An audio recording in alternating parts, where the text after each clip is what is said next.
Salmana Saïba, est-ce qu'en tant que musulman, est-ce qu'on fait vraiment une différence entre les filles et les garçons?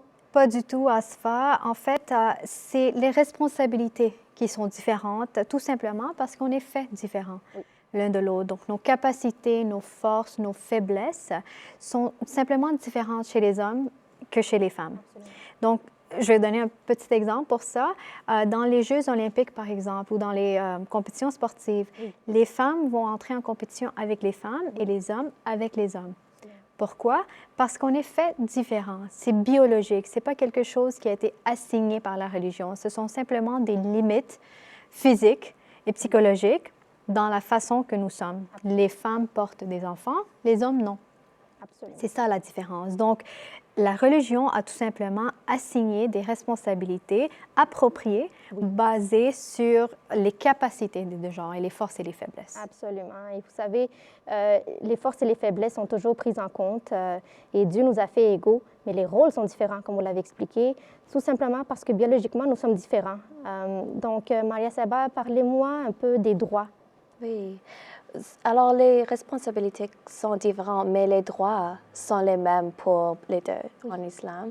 Les femmes ont le droit de vote, de divorce, d'hériter et même de s'éduquer.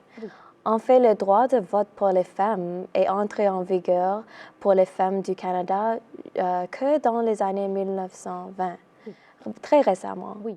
Mais le calife de la communauté Ahmadiyya s'implique beaucoup dans l'éducation et le bien-être des filles et des femmes de notre communauté.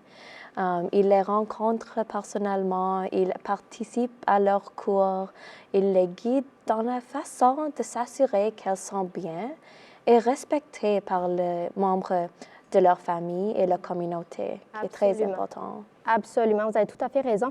Et vous savez, essentiellement, c'est une allégation sans fondement. Il n'y a pas de preuve, même que les parents sont fortement encouragés de traiter leurs garçons et leurs filles de la même façon. Donc, le saint prophète Mohammed sallallahu alayhi wa sallam a enseigné que si l'on veut offrir quelque chose à l'un de ses enfants, on doit offrir la même chose et quelque chose de similaire à l'autre afin qu'aucun d'entre eux ne soit traité injustement. L'islam met beaucoup d'emphase sur le bon traitement des filles afin d'enrayer ces tendances à préférer les garçons aux filles, tendance malheureusement répandue dans beaucoup de cultures et de sociétés dans le monde.